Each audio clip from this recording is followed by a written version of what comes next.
تھوڑا سا اگر میں اس پہ بات کر سکوں کہ جو کلبنگ ہے سنگاپور کے اندر، ملیشیا کے اندر، دیگر ممالک کے اندر، پاکستانی وہاں پہ اس سے پیسے بھی کما رہے ہیں، پاکستان میں الاؤ ہونا چاہیے؟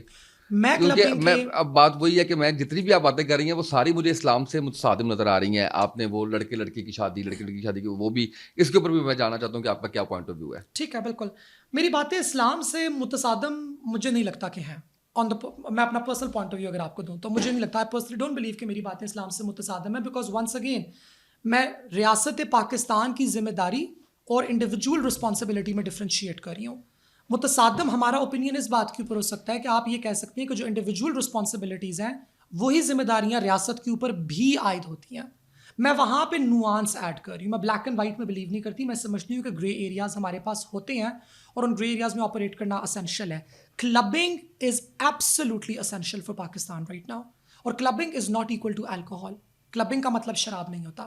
کلبنگ کا مطلب ہوتا ہے ایک ایسا وینیو، ایک ایسی جگہ جہاں پہ ایک مخصوص طرح کی موسیقی کو پلے کرنے والے افراد آتے ہیں اور اس موسیقی کو انجوائے کرنے والے افراد رقم دے کے اس موسیقی کو انجوائے کرنے کے لیے آتے ہیں.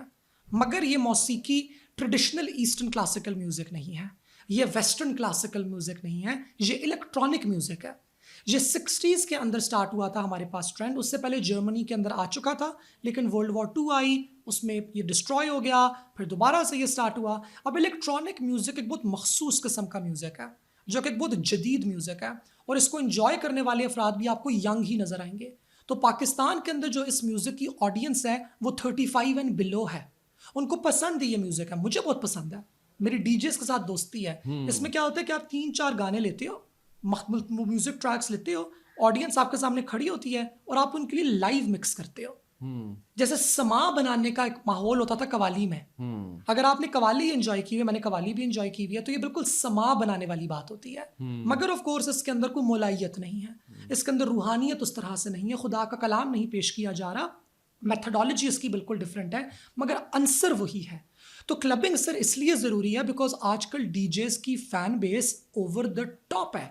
جو ساؤتھ ایشیا کا ایک بہت مشہور ڈی جے گروپ ہے، اس کا نام ہے کشمیر، KSHMR، واولز انہوں نے نکال دیا ہے. حالانکہ ان کا جموں اینڈ کشمیر سے ان کا اوریجن ہے. واشنگٹن ڈی سی میں ایک دفعہ وہ پلے کر رہے تھے ایلن واکر کے ساتھ، جو ایک اور بہت مشہور ڈی جے ہے. مجھے بھولتا نہیں ہے سر، $150 کا اس وقت ان کا ایک ٹکٹ بکا تھا. And I went into the club. 2000 لوگ آئے ہوئے تھے. پاؤں دھرنے کی جگہ نہیں تھی. چائنیز، کورینز، البینینز، آپ نیشنلٹی بولیں، حالانکہ بندہ کہاں سے آیا ہے؟ جموں اور کشمیر سے. اس کو سننے کے لیے کہاں کہاں سے لوگ آئے ہوئے ہیں. تو پاکستان کے ڈی جیز میں باہر کی جگہوں پہ جا کے پلے کر رہے ہیں، باہر کے ڈی جیز پاکستان آ کے پلے کر رہے ہیں میوزیکل ایونٹس میں. اگر ہم کلبز بنا لیتے ہیں 2-3 مختص جگہیں، 2 کراچی کے اندر، 2 اسلام آباد کے اندر، چلے لاہور کو نہ دیں، ہم کہتے ہیں لاہور کے لوگوں سے نہیں برداشت ہو پائے گا، حالانکہ ضرورت لاہور کو بھی ہے. آپ یہ دے دیں، آپ ان جگہوں پہ یہ دے دیں، آپ کی ان پہ آپ 15-27% انٹرٹینمنٹ کا ٹیکس لگائیں. ہر سال 4 سے 5 آپ کے پاس انٹرنیشنل ڈی جیز آئیں، وہ اپنی ٹیم کو ساتھ لے کر آئیں گے. پاکستان کا ایک سافٹ اور پازیٹیو امیج پروموٹ ہوگا، پلس لوگوں کو تفریح کی ایک جگہ ملے گی. سو میں کلبنگ کے اس لیے حق میں ہوں.